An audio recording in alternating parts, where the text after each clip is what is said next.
Seen this picture? It's the picture that motivates me and has motivated me for a decade now. This is Ed Givvens.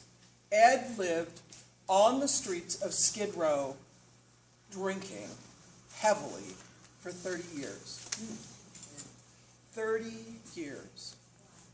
So when we started working with Los Angeles around do the vulnerability, who here remembers the vulnerability index? Before it was the VI SPDAD. That was a blunt tool, but it was what we had. And we used it to prioritize people. It said, if you've been on the streets more than 6 months and you have any of these conditions, you have an elevated risk of dying on the street. Ed shot to the top of the list because of his drinking, because of how long he'd been on the street, how old he was. And this is housing first. In my mind, the simplest way to think about housing first is you're the person with the highest acuity in your community, housing becomes available, you get it. That's it. It is not complicated. It is not, it's not complex. It is hard as sin to make it work well. Really, really hard. But it's simple in its idea. The person with the highest vulnerability gets the next available housing that they're qualified for. If you have a HOPWA housing that comes available, it's going to go to somebody who's HIV positive. If you have BASH, it's going to go to a veteran. But it's not, it's going to go to the next person who's been clean and sober for 90 days. Housing first. He's at the top of the list. Housing gets available. You want an apartment? Yeah, I'd love an apartment. He moves in. And Ed will tell you he was a mean and ugly drunk. And he was just as mean, just as ugly when he moved into housing.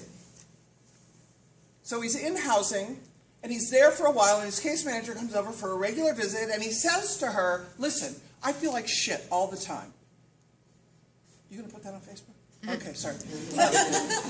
I feel terrible all the time. If I drink, I puke. If I don't drink, I get the shakes. And then he says, can you help me get to detox? And this is what the case manager did. She didn't really do that. She said, I'd be glad to help you. I'm sure she was a consummate professional. I'd be glad to help you. So he goes to detox, and there he is. That is why we do this work. You have the same story with different characters, different description. You have the same story here in Fairfield, in New Haven. You have this story. Tell it. This is pathetic, I know. See this? I have in my wallet a laminated copy of the picture of Ed Givvens. There's the before picture, there's the after picture. Somebody says to me, so what do you do? This poor unsuspecting person on an airplane says to me, what do you do? And I'm like, oh, here, let me get my wallet out. Here, this is what I do. And this is what I help communities do I don't do it at all. You guys do it. But I tell your story. Nobody is safe from my enthusiasm. I'm in the airport in Atlanta. It's 10 o'clock at night. The Starbucks is open. Nobody's around because nobody's there. And the poor, unsuspecting barista says to me, what do you do?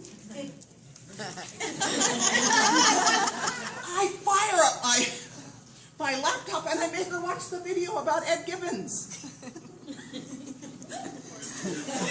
This is the most important thing I have ever been part of in my life.